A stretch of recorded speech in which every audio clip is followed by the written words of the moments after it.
Hi, I'm Darin Jones, the Technical Training Specialist for IKONICS Imaging. Today I'd like to show you the basic setup of the CrystalBlast 3624 cabinet.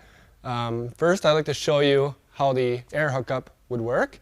And basically, every air hose coming in, this black hose, as you see here, and a brass quick connect fitting.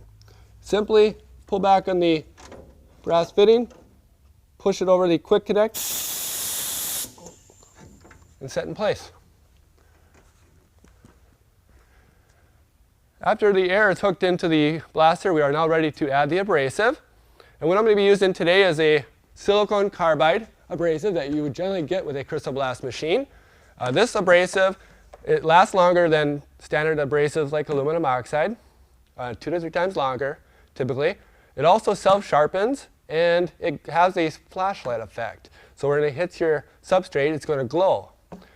So it's a good abrasive to be using to start out. Way you would add abrasive is generally you would weigh your bucket, or you would generally find a way to add about 30 to 35 pounds initially. That's what the pressure pot can handle on a first charge.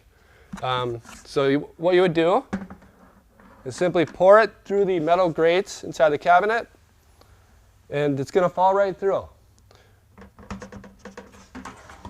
Make sure the dust collector unit is off while you're doing this, so dust isn't blowing back in your face.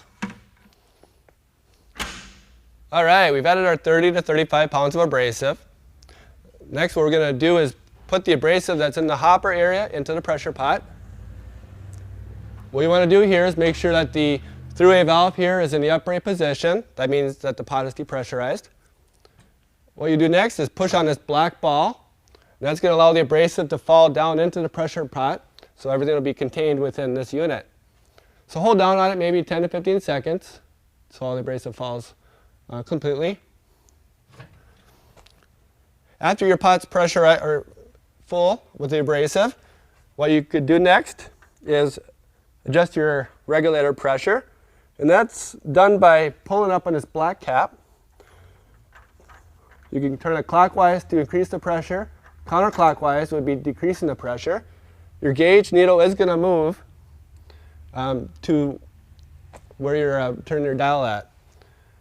After you have it set where you want it, simply pull down on the through-way blowdown valve, and whatever your gauge was reading at, it's going to be pressurized in the pot with.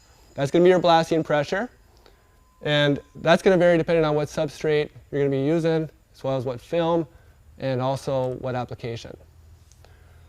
After pressurizing the pot, regulator is set. Next thing you want to make sure of is that your choke valve is in the right position. Right now, I do have it pointing away from me. That means I have more air and less sand flow. That's not going to work for sandblasting very well. So what I'm going to do here is pull this towards me a little bit more to about 45 degrees. That's the standard for the CrystalBlast unit. That means you have equal sand and air flow.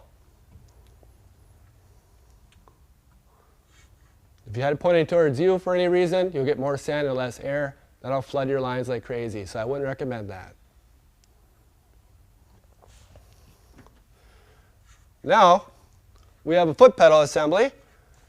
How this works is we have air coming in past our regulator into the pot. It also bypasses the pot. And what happens is air is coming in through this black hose into the pinch valve area, and it's putting pressure on the bladder. And it's pinching it down, bladder to bladder, so that allows no sand and airflow to get by that point. So when you push on the foot pedal, that releases the air pressure on the bladder, and it comes out this side hole, and that allows you to get sand and airflow coming out your nozzle. Now that you've seen the CrystalBlast 3624 setup video, I'd like to thank you for your time. And if you do have any further questions, please do not hesitate to call us, and we'll look forward to working with you very soon.